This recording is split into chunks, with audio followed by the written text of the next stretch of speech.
Hi friends, ಎಲ್ಲರಿಗೂ ನಮಸ್ಕಾರ. ಇವತ್ತಿನ ರೆಸಿಪಿ ನುಗ್ಗೆಕಾಯಿ ಬಸ್ಸಾರು. ಈ ನುಗ್ಗೆಕಾಯಿ ಬಸ್ಸಾರನ್ನು ಯಾವ ರೀತಿ ಮಾಡೋದು ಅನ್ನೋ ವಿಧಾನನ ತೋರಿಸ್ತಾ ಇದ್ದೀನಿ. ಇದು ತುಂಬಾ ರುಚಿಯಾಗಿರುತ್ತೆ, ಖಂಡಿತ ಎಲ್ಲರಿಗೂ ಇಷ್ಟ ಆಗುತ್ತೆ. ಹಾಗಾದರೆ ಬನ್ನಿ ಯಾವ ರೀತಿ ಮಾಡೋದು ಅಂತ ನೋಡೋಣ.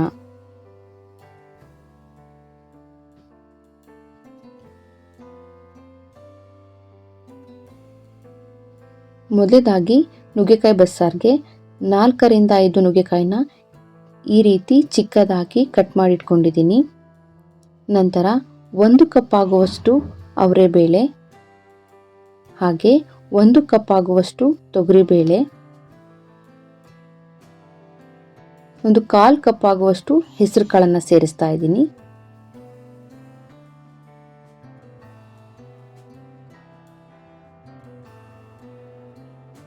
ನಂತರ ಇದಕ್ಕೆ ಸ್ವಲ್ಪ ನೀರು ಹಾಕ್ಕೊಂಡು 2ರಿಂದ 3 ಸಾರಿ ಇದನ್ನು ಚೆನ್ನಾಗಿ ವಾಶ್ ಮಾಡಿ ಎತ್ತಿಟ್ಕೊಳ್ಳೋಣ.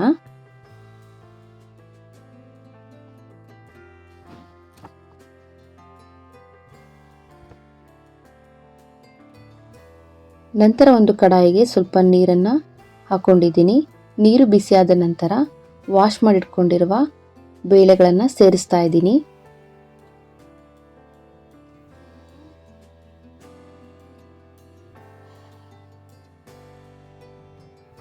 ನಂತರ ಇದಕ್ಕೆ ಸ್ವಲ್ಪ ಎಣ್ಣೆ ಸೇರಿಸ್ತಾ ಇದ್ದೀನಿ.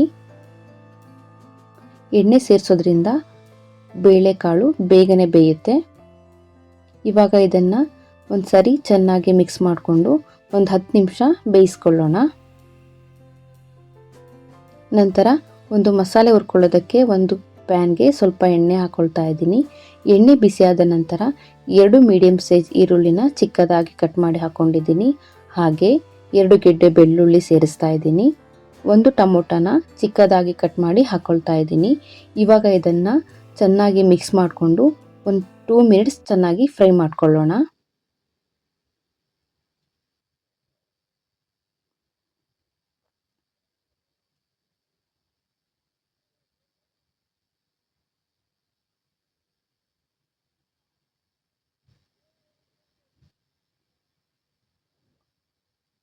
ನೋಡಿ, ಕಲರ್ ಚೇಂಜ್ ಆಗೋವರೆಗೆ ಇದನ್ನು ಫ್ರೈ ಮಾಡ್ಕೊಳ್ಬೇಕು.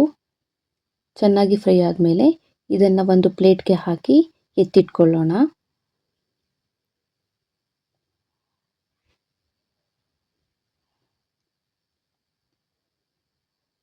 ನೋಡ್ತಾ ಇರ್ಬೋದು, ಬೇಳೆಕಾಳುಗಳು ಒಂದು 3/4 ಭಾಗದಷ್ಟು ಇವಾಗ ಬೆಂದಿದೆ.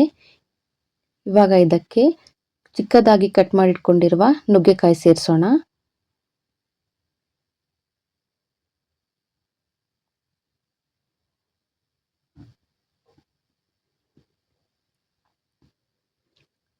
ರುಚಿಗೆ ತಕ್ಕಷ್ಟು ಉಪ್ಪನ್ನು ಸೇರಿಸ್ತಾ ಇದ್ದೀನಿ.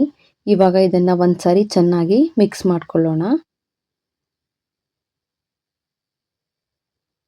ಚೆನ್ನಾಗಿ ಮಿಕ್ಸ್ ಆದಮೇಲೆ ಒಂದು 5 ನಿಮಿಷ ಇದನ್ನು ಮತ್ತೆ ಬೇಯಿಸ್ಕೊಳ್ಳೋಣ.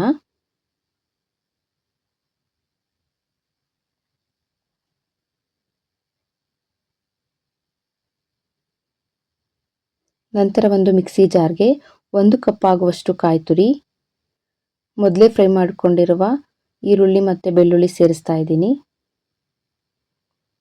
ನಂತರ 1 ಸ್ಪೂನ್ ಆಗುವಷ್ಟು ಜೀರಿಗೆ, 3 ಏಲಕ್ಕಿ, 4ರಿಂದ 5 ಲವಂಗ, 2 ಇಂಚ್ ಆಗುವಷ್ಟು ಚಕ್ಕೆ ಸೇರಿಸ್ತಾ ಇದ್ದೀನಿ.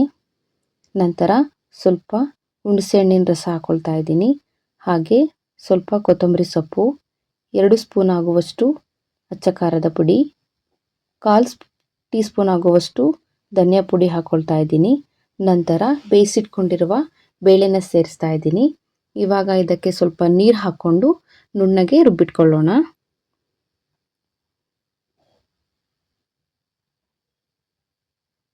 ನೋಡಿ, ಈ ರೀತಿ ನುಣ್ಣಗೆ ರುಬ್ಬಿಟ್ಕೊಂಡಿದ್ದೀನಿ.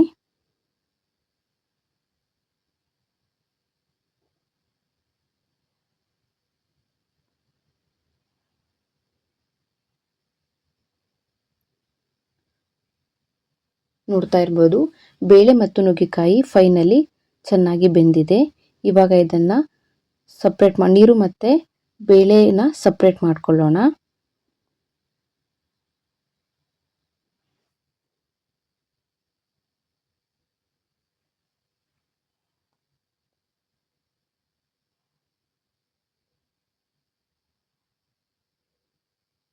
ನಂತರ ಕಾಳು ಬೇಯಿಸಿದ ನೀರಿಗೆ ರುಬ್ಬಿದ ಮಸಾಲೆನ ಹಾಕ್ಕೊಳ್ತಾ ಇದ್ದೀನಿ. ಸ್ವಲ್ಪ ಎಕ್ಸ್ಟ್ರಾ ನೀರನ್ನು ಸೇರಿಸ್ತಾ ಇದ್ದೀನಿ.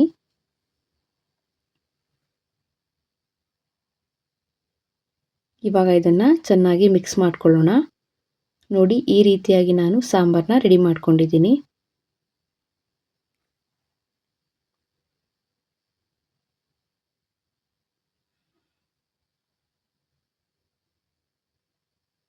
ನಂತರ ಸ್ವಲ್ಪ ಉಪ್ಪನ್ನು ಸೇರಿಸ್ತಾ ಇದ್ದೀನಿ.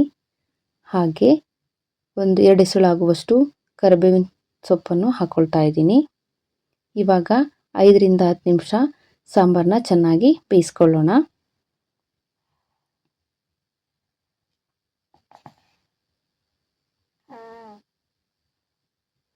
ನಂತರ ಇವಾಗ ಕಾಳಿಗೆ ಒಗ್ಗರಣೆ ಹಾಕ್ಕೊಳ್ಳೋಣ.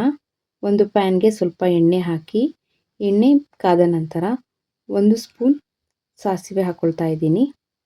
ಸ್ವಲ್ಪ ಮೆಣಸಿನಕಾಯಿ,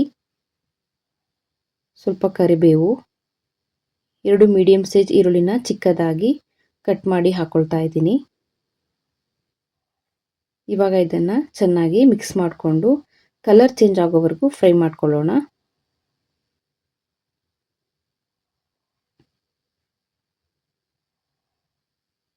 ಈಗ ಚೆನ್ನಾಗಿ ಫ್ರೈ ಆಗಿದೆ. ಈ ಒಗ್ಗರಣೆಯಲ್ಲಿ ಸ್ವಲ್ಪ ತೆಗೆದು ಸಾಂಬಾರ್ಗೂ ಹಾಕ್ಕೊಳ್ತಾ ಇದ್ದೀನಿ.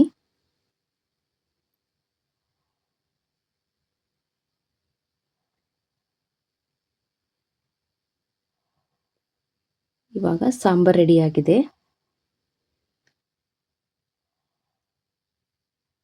ನಂತರ ಇದಕ್ಕೆ ಬೇಯಿಸಿಟ್ಕೊಂಡಿರುವ ಕಾಳು ಹಾಕ್ಕೊಳ್ತಾ ಇದ್ದೀನಿ. ಹಾಗೆ ಸ್ವಲ್ಪ ಅಚ್ಚ ಖಾರದ ಪುಡಿ, ಸ್ವಲ್ಪ ಸಾಂಬಾರ್ ಪುಡಿ ಹಾಕ್ಕೊಳ್ತಾ ಇದ್ದೀನಿ. ನಂತರ ಸ್ವಲ್ಪ ಕಾಯಿ ತುರಿ ಸೇರಿಸ್ತಾ ಇದ್ದೀನಿ. ಹಾಗೆ ಸ್ವಲ್ಪ ಕೊತ್ತಂಬರಿ ಸೊಪ್ಪನ್ನು ಸೇರಿಸ್ತಾ ಇದ್ದೀನಿ. ಇವಾಗ ಇದನ್ನು ಒಂದ್ಸಾರಿ ಚೆನ್ನಾಗಿ ಮಿಕ್ಸ್ ಮಾಡ್ಕೊಳ್ಳೋಣ.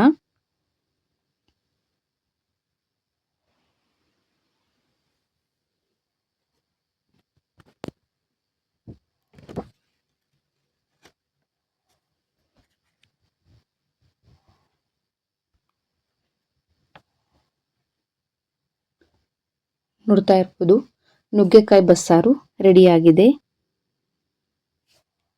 ತುಂಬ ರುಚಿಕರವಾದ ನುಗ್ಗೆಕಾಯಿ ಬಸ್ಸಾರು ರೆಡಿಯಾಗಿದೆ.